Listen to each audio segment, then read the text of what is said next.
Hello, and thank you for joining us. This is part of our webinar series that we're implementing in this new 2020 world. And the purpose of this is for educational reasons. We believe that educated clients are the best clients. Obviously, I'm with Wild Wealth Management. My name's Scott Aitken. I'm a financial advisor here.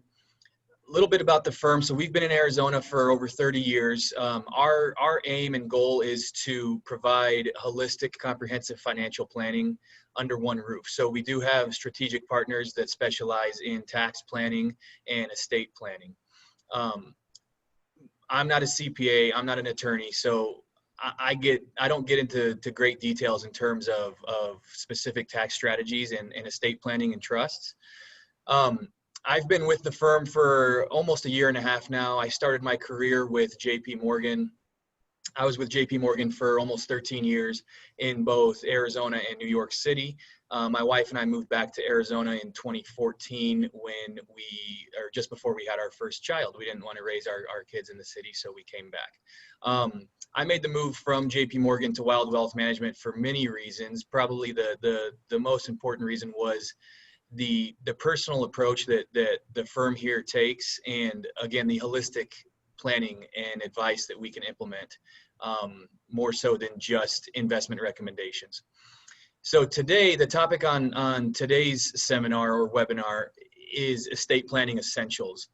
So I've invited one of our partners. His name's James Phelps. He's with Phelps Leclair Estate Planning. I've actually had the pleasure of working with James and his group for many years. I want to say it's been 7 or 8 years that I've been working with them exclusively. And I just haven't found the need to find any other partners in that area because they do such a great job. So we do have quite a few mutual clients. About a year ago, James and his group more or less affiliated with our group, and we formed a strategic alliance. So I'm actually sitting in their office inside of our Scottsdale office right now. And James joined us. He's at his house in Utah in this new technological day and age. So without further ado, I'm going to let James take over. He's the expert when it comes to estate planning. His presentation today is talking about some of the mistakes that you want to avoid from an estate planning perspective. And hopefully this doesn't run too long. He likes to make a joke that it's going to take 2 or 3 hours, but don't believe him. It's not going to take that long. So James, thank you so much for joining us, and take it away, my friend. All right, thanks, Scott. Yeah, I won't keep it 3 hours, maybe 2. We'll see how it goes, and we'll be quick and efficient today. But thanks, Scott, for inviting me on this webinar. Scott and I have done a lot of dinner seminars and brunch seminars together over the years, but in today's environment, this is the second best option. We wish we could be with you one-on-one and see your faces, but it is nice to be in the comfort of your own home and to get educated. So thanks for having me here. And we've sure enjoyed working with Scott and his team for many years, like he said. And it's been a great partnership.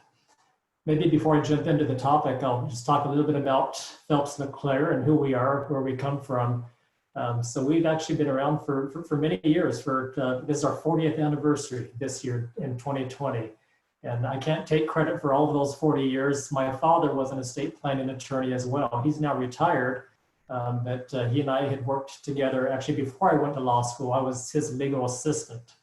And I was the one in the back room typing up the wills and the trusts. And eventually I went to law school myself.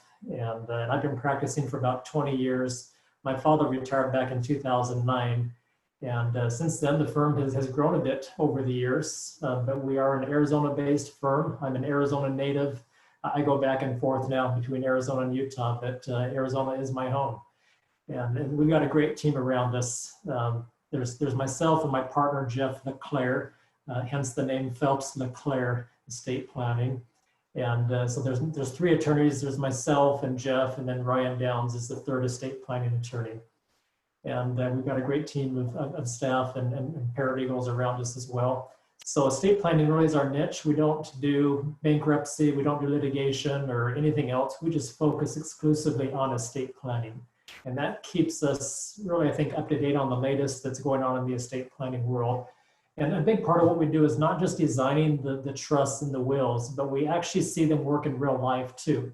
That's called trust administration. And that's when the documents are put to the test, when we actually are working with the children, with the beneficiaries that are inheriting the estate, and then we put this living trust into real life action.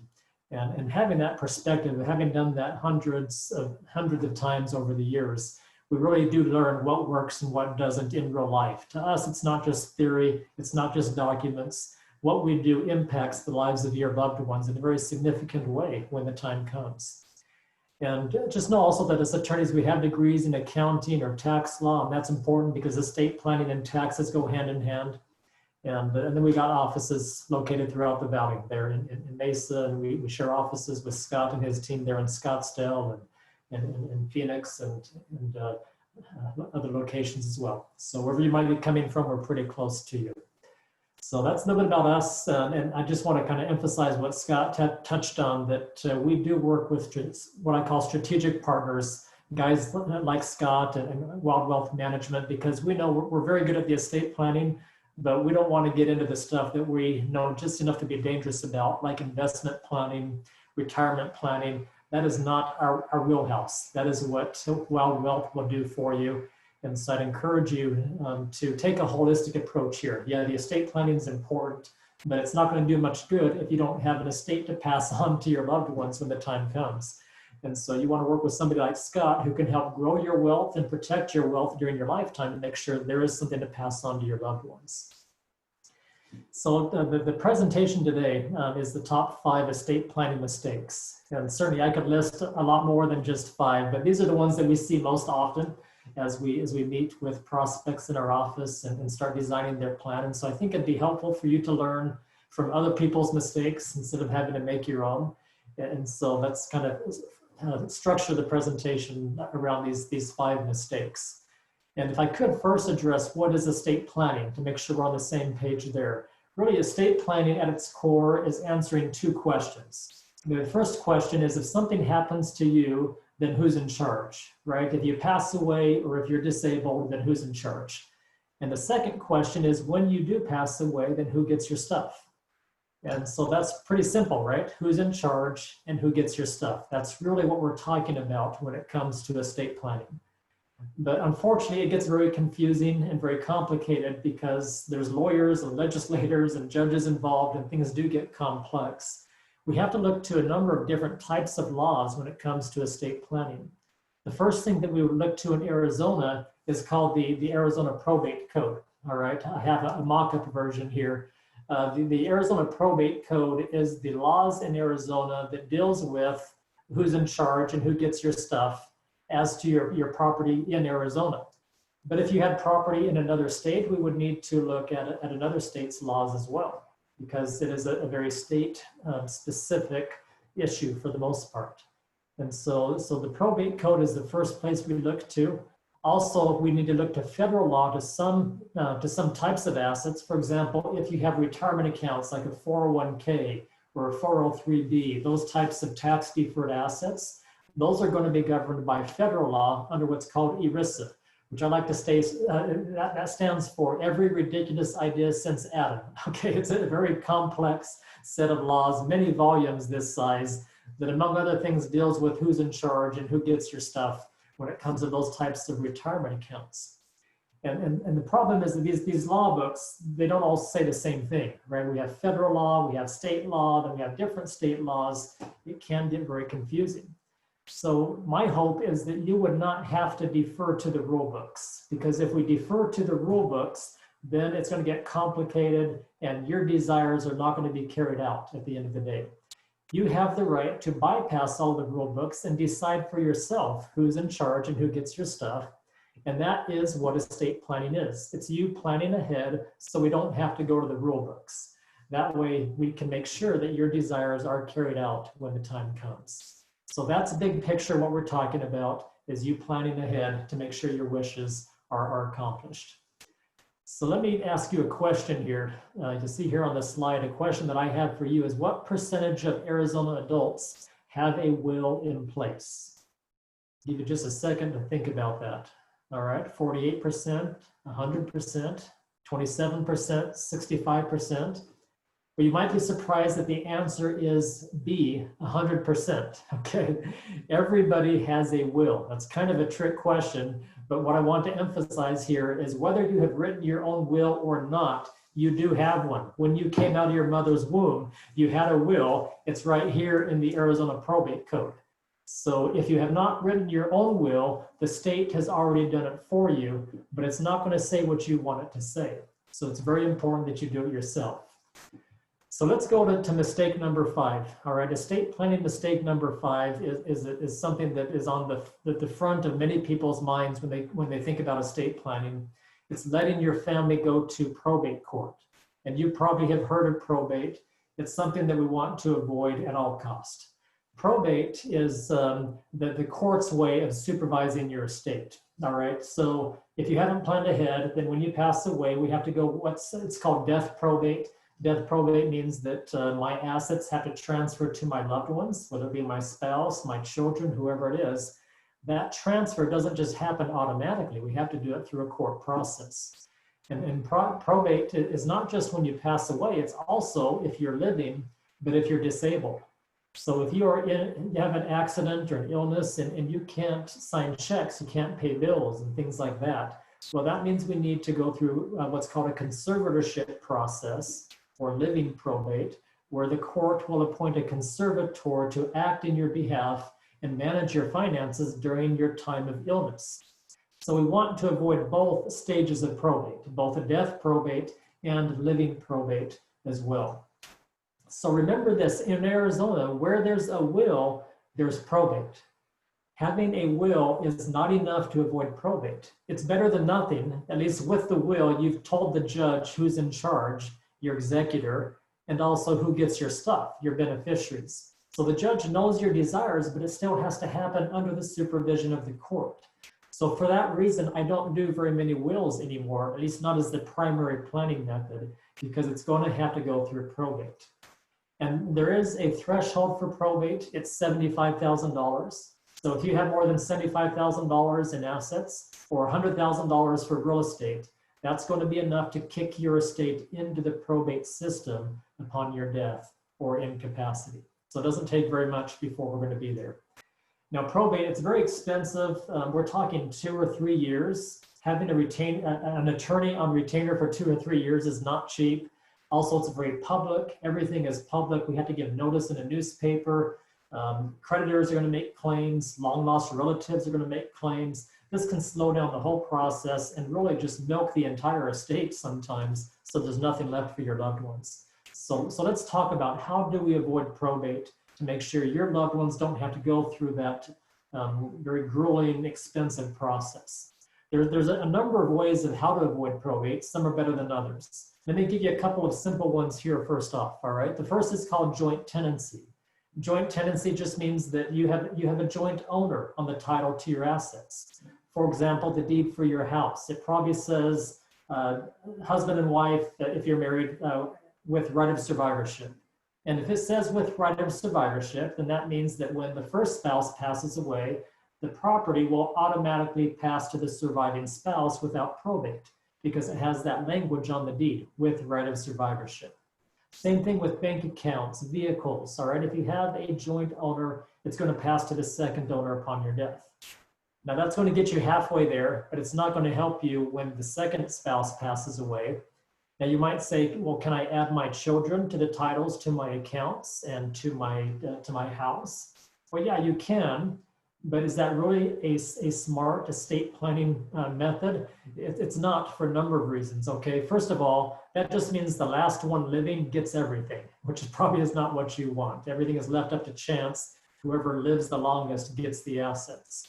The other problem is by adding people to your titles, you're exposing your bank accounts or your house to your children's problems. For example, if they're sued or if they're in a divorce, now your assets become part of their assets, and so you might lose your home if your child gets sued and you've added them to the title. So I don't recommend adding anybody to your titles other than a spouse. It's just too dangerous. So joint tenancy is really not the best way. It's not going to get us too far. A better way would be beneficiary designations. That's option 2 you see here. This just means that you've named a beneficiary on each and every asset. And you can do this with each institution. So if you have a bank account, you can go to the bank and do what's called a POD, payable on death form. And just list who you want to get the remaining money left in your account when you die. We can do it for real estate. You can have us do a beneficiary deed for you. It's very simple. So if you've named a beneficiary of each asset, then those assets don't have to go through probate. So that can be a good planning tool, but there are some cautions here that I would give you. One is when you name beneficiaries, you have not done any disability planning, all right? So because your beneficiary doesn't have access to it until you die. If you're incapacitated, then your beneficiary cannot sign checks for you. They can't sell the house for you if we need to for your care. They have no power in the event of your disability. Also, we don't have control over when the asset will go to your beneficiaries. It's just going to happen as soon as you pass away. So for example, I have a life insurance policy and I've got a couple of young boys, all right? Do you think it'd be a good idea for me to name my teenage boys as beneficiaries on my life insurance policy? I think not, because if I get hit by a bus tomorrow, then that means they're going to inherit a whole bunch of money all at once, and that's not going to be a good thing for them. So I don't like naming young beneficiaries or irresponsible beneficiaries on anything, because you can't control the timing of the money going to them. So just some cautions there about naming beneficiaries. You got to look at the big picture. Avoiding probate is not our only goal. So the best way to avoid probate is the revocable living trust. And I'd like to really hone in on this revocable living trust. We've been doing living trusts for 40 years now. We have seen them work time and time again. So we are very confident that this is the best way to pass your estate on to your loved ones, at least as the foundational tool to work with. All right, so let me kind of give you the structure of what a living trust is, because there are different types of trusts. They have different purposes. But one thing every trust has in common, whether it be revocable or irrevocable, is that it has 3 parties that come together to form the trust agreement. So let me give you the terminology here, all right? The first party is the trustor. That's you, the creator of the trust. If you're married, that's going to be both of you together, creating this joint trust together. And so the trustor is the one that has the power to control the assets in the trust. I'm sorry, that has the power to control the terms of the trust and define who gets the money and how it all works. So that's going to be you. The second party is the trustee. And the trustee is the one that manages the assets that are in the trust. So if you create a trust and then let's say you put your house in the trust, well, the trustee is the one who can now sell the house. If you put your investment account in your trust, the trustee is the one who can now choose the investments and sign checks and whatever we need to do. So the trustee has control.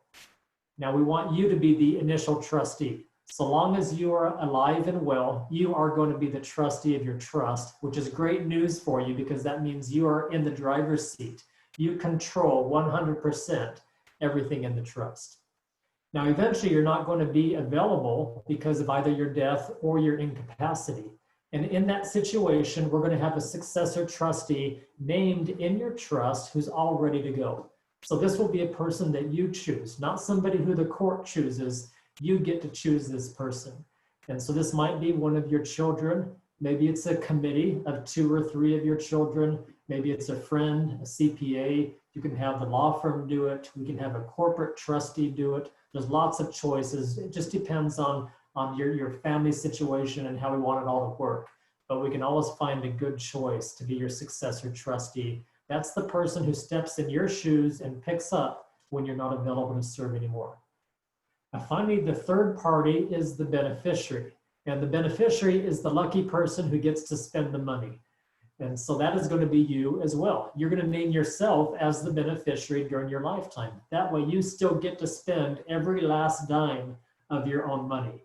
It is still your money. It's not until you pass away that the money passes down to your children, friends, charities, whoever you want it to go to. And typically we would split up the pie by percentage is usually how we do it. inside the trust. But that's all going to be governed by you as the trustor. You make those decisions.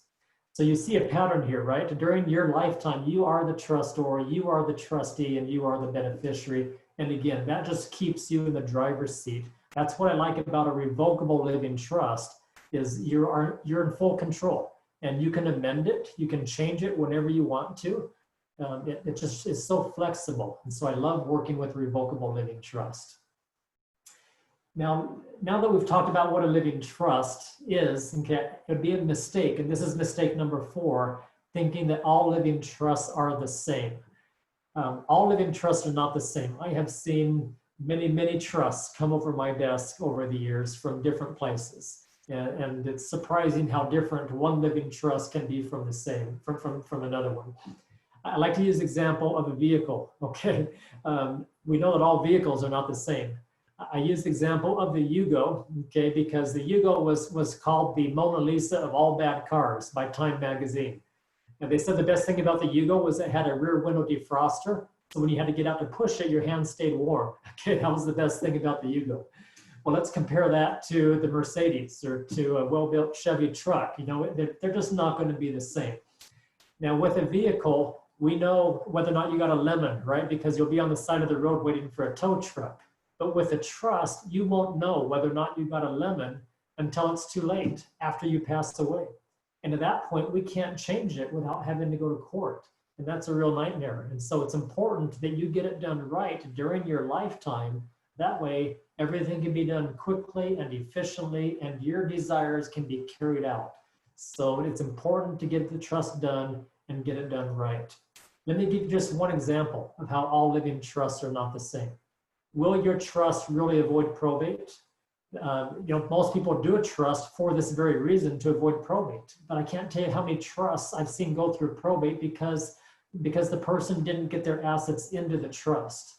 And so this is very important. Stage 2, after we design the trust for you, we need to help you get the assets into the trust. Otherwise, you just have an empty bucket and it's not going to do any good. It's like buying a car and not putting gas into it. So we're going to get your house and do a new deed and record it in the name of the trust. We're going to help you with your bank accounts and your investment accounts and your vehicles and your businesses. Whatever your assets might be, we need to have them retitled into the name of your trust. And then we will avoid probate, because at that point, you don't own anything, right? Everything's owned by your trust. So there's nothing to go through probate when you pass away. This is an ongoing process because over time, you're going to get new assets. Maybe you've already done a trust and it's been 10 years. Well, maybe you have a new house, a new bank account, new vehicles. We need to keep the assets in the trust over the years. Now, that's not very hard. You just got to remember to purchase the asset in the name of the trust. And there's easy ways to do this. We give all of our clients a little card that they keep in their wallet or their purse, and they give it to the dealership or to the title company. So that way the titles are issued in the name of the trust from the very beginning. But if something does slip through the cracks, we like to meet with our clients every 3 years for a free trust review. That way it's just a checkup meeting to make sure that you've done a good job of keeping the assets into the trust. That gives us and you peace of mind knowing that the assets are owned in the trust, so there's going to be no probate. And that's very important.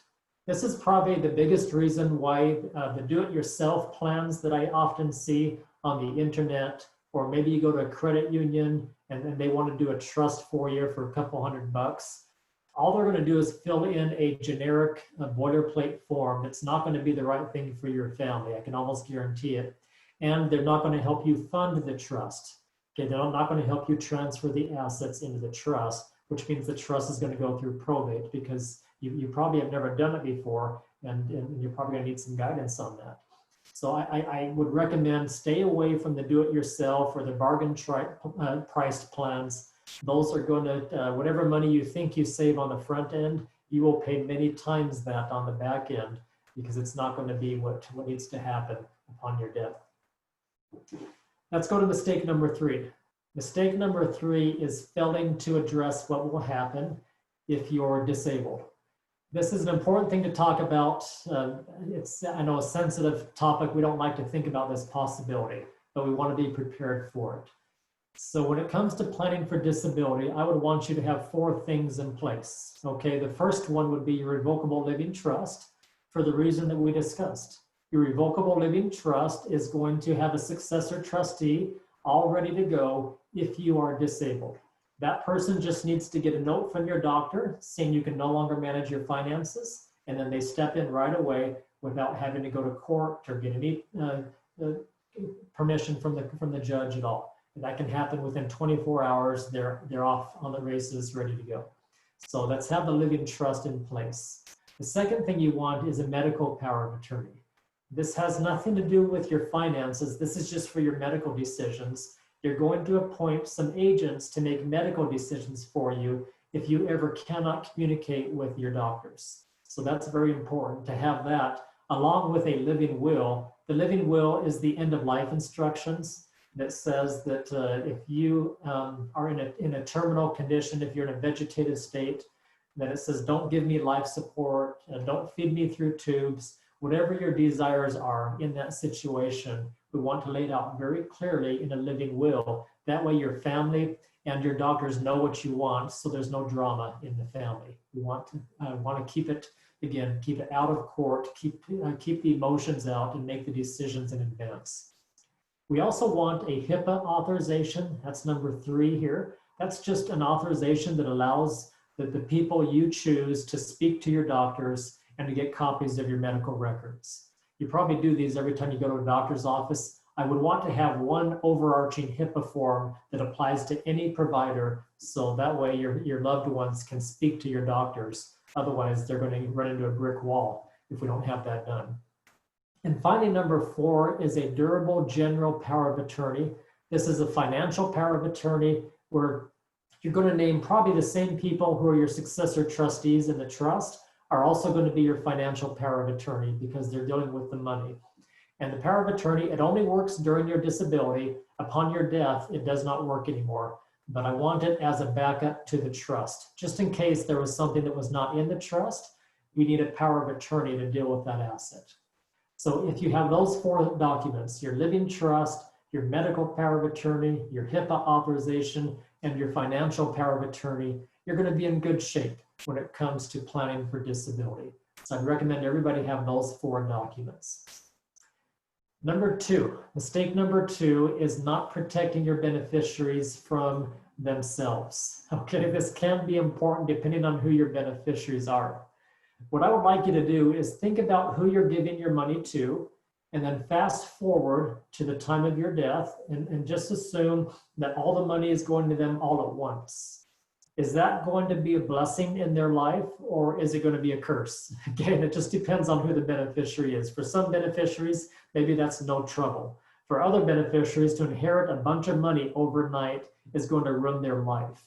And so you need to think about this for your loved ones and decide, do I want to give it to them all at once or not? Because I like to say that an inheritance is like a brick. Okay, I've got this brick in my hand here. I can use it to bash in a window, or I can use it to build an orphanage. Okay, the brick is amoral. It's not good or bad. It just depends on whose hands is it in, right? Well, inheritance is the same way. It's not good or bad, but I can tell you, in the hands of a responsible person, it's going to be like building an orphanage, right? It's going to be put to good use. But if you put the inheritance in the hands of the wrong person who's not responsible with money, it's going to be like using this brick to bash in a window. You're going to do some damage. And so we need to think about how the money goes to them. When does the money go to them? And what I like about the living trust is you have full control over the timing of the money going to your beneficiaries. It can happen many years after you pass away. We can still be doling out money to them as you want. So here's a few things to look out for. All right, these are the most common scenarios that I want you to think about. One is if you have young beneficiaries, then we just don't want to give them money too quick, right? So in the trust, we can stagger distributions. So maybe they get money half at age 25 and half at age 30 or something like that. Or they get 10% a year over 10 years. However you want to do it, there's no rules. The point is, let's spread it out so they don't get it all at once. Also, maybe you have beneficiaries, heaven forbid, that have addictions to gambling or to drugs or alcohol. Well, the worst thing you can do is just give them an inheritance upon your death. That's going to feed the addiction and make it worse. So every trust we do is going to have a clause saying that, that we don't just give money to somebody that has these addictive behaviors. We're going to give them money as they need it, to support them, maybe to get them through rehab, get them back on their feet, but we're not going to just give them a blank check. Same thing with beneficiaries who can't manage money. All right, this is probably the most common one that I see is, it's like you love your son, he's a great kid, but you just know he's not good at managing money. You see him live from check to check. Well, we don't want to just give him a bunch of money upon your death all at once, because those bad habits are going to get worse. So what you would like to do is maybe a spendthrift trust. That's some language we can build into your trust that says that the trustee who you appoint has discretion to give money when the time is right. And maybe that's just a little bit at a time, or maybe it's just waiting for a number of years until they're ready for it. And until then, we can pay their rent and support them. But again, we're not going to give them a blank check for them to go blow at the Ferrari dealership, right? And then the money is gone. All that money that you spent years earning and saving could be gone within a matter of months if we don't set up the trust in the right way. Another common one that I see is special needs beneficiaries. I won't get too much into this for sake of time, but just know if you have any beneficiaries that have a disability, we need to plan very specifically for them, because if you don't, then we're going to disqualify them from their government benefits. So we need to have a special type of trust or special language that we put in your living trust. It's called a special needs trust that will allow them to have the best of both worlds, where they can inherit money from your trust and they can still qualify for their benefits too. That's the have your cake and eat it too strategy. And we want to make sure that's taken care of if you have that situation going on in your family. So to me, flexibility is the key when it comes to doing your living trust, because these circumstances are always changing, right? Maybe right now everything's good in the family, but then the years pass and upon your death, maybe we have some problems that we need to be able to adapt to. So we always build in flexibility in the trust, so it's not too rigid, because if it is, then if we have a disability all of a sudden, or a beneficiary with an addiction, then we can't maneuver the trust how we need to make sure the money is protected. So flexibility in drafting is a big key for estate planning. Now, hopefully after me going through this long list of problems, you're saying, James, in my family, my kids, they're all good eggs, all right? They're all grade A beneficiaries. I don't have a bad egg in the bunch. I just want to give them the money and let them have it, and everything will be fine. Well, and hopefully that's true, and that's great. But something that we have really learned over the years that we've been doing planning is it's not just the problem beneficiaries that need protection. It's also the grade A beneficiaries. The good kids also need protection, but not from themselves so much as they need protection from third parties, from unknown third parties. And that's the final mistake that I want to cover here. Mistake number one is not protecting your beneficiaries from unknown third parties. Who is this? Okay, this would be, let me give you some examples. All right, it's people that you don't want to receive any inheritance, but upon your death, they swoop in and grab the money before your children or your loved ones receive the inheritance. The biggest example that I see happen on this is an ex-spouse of a child. All right, let's say right now your child is married, everything's great, they have a happy marriage, then you pass away, and then 5 years later there's a divorce. Everything's not so happy anymore. But what happens to the inheritance that you gave to your daughter? Well, the ex-husband is going to get half of the inheritance most likely, because we're in a community property state. And that just means that every dollar is owned half by husband and half by wife. Unless we plan appropriately, we actually can keep an inheritance separate property and make sure it doesn't become community property if we plan right.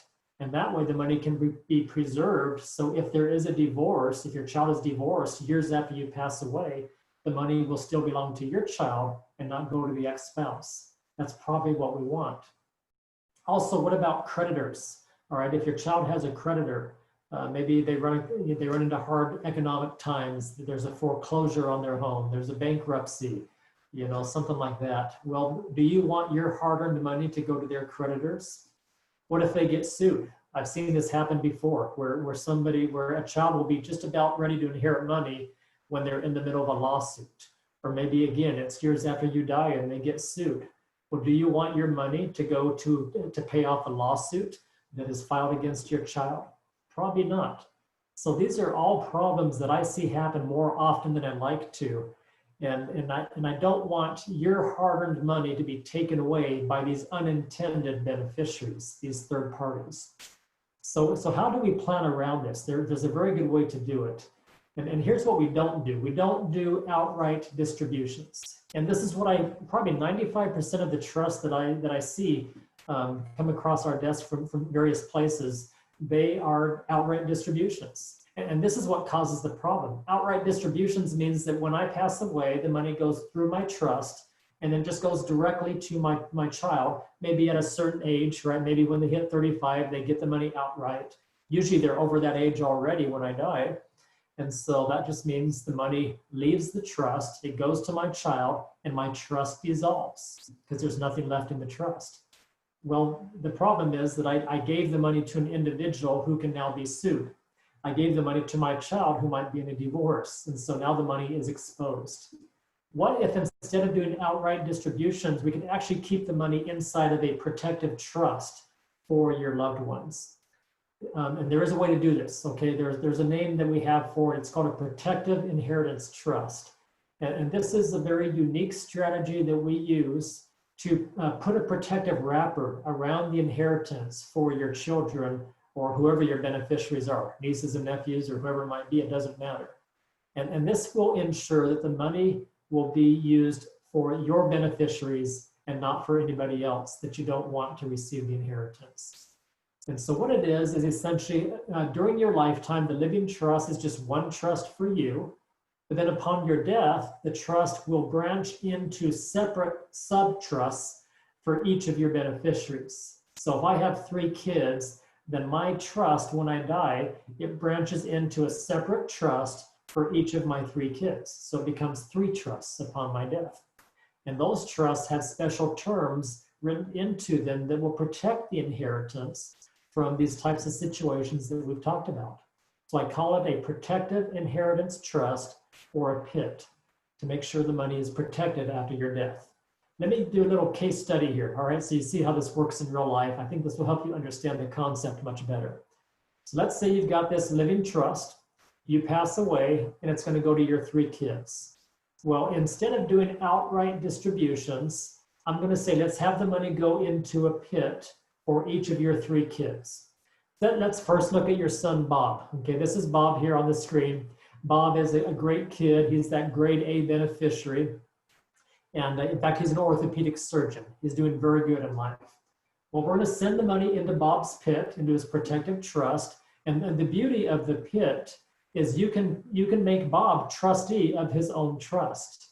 And the reason I like that is because Bob's very responsible. And so he can control his own money as if it was his own. He can decide how to invest it. He can do whatever he wants to. He can take money out whenever he takes money out.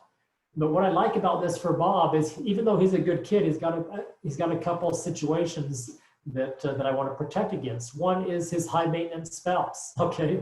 If you just give the money to him outright, the money is going to go into his joint bank account, and then his high maintenance spouse is going to write checks just as quickly as he can, or even quicker.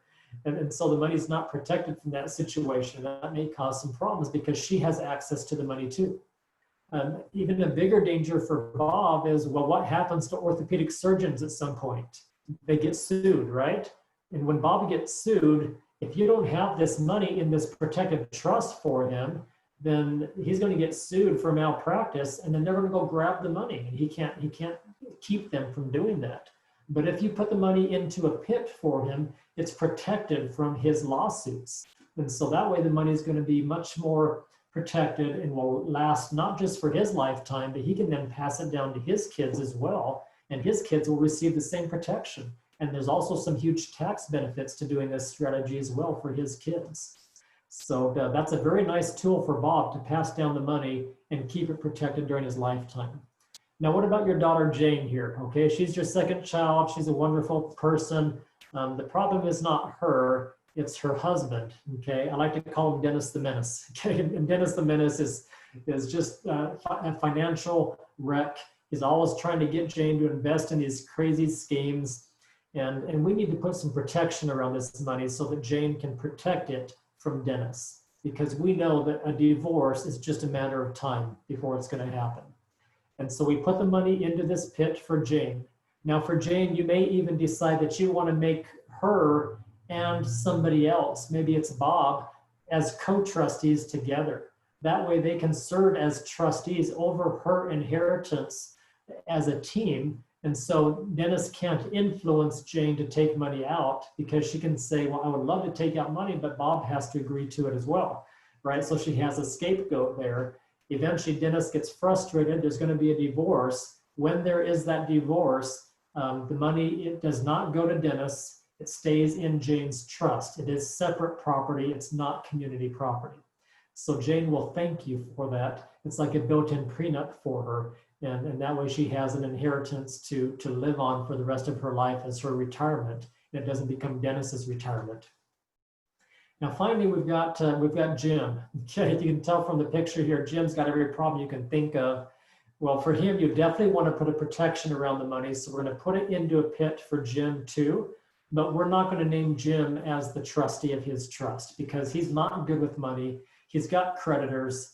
And so we need to have somebody else be trustee over Jim's trust. Maybe that's Bob. Maybe it's a third party if you don't want to put Bob in that situation.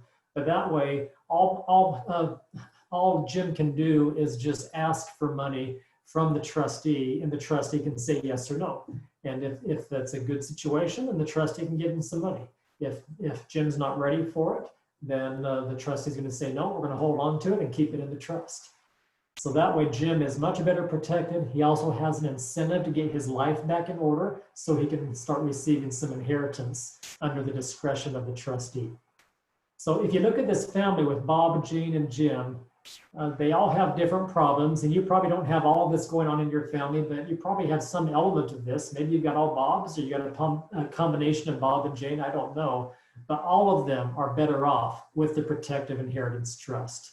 And so for that reason, I recommend every trust have a protective inheritance trust in it. And so that's kind of our rule of thumb. Every trust we do will have this protection built into it. That way you can have the peace of mind of knowing the money will be protected for your loved ones for many years after you pass away.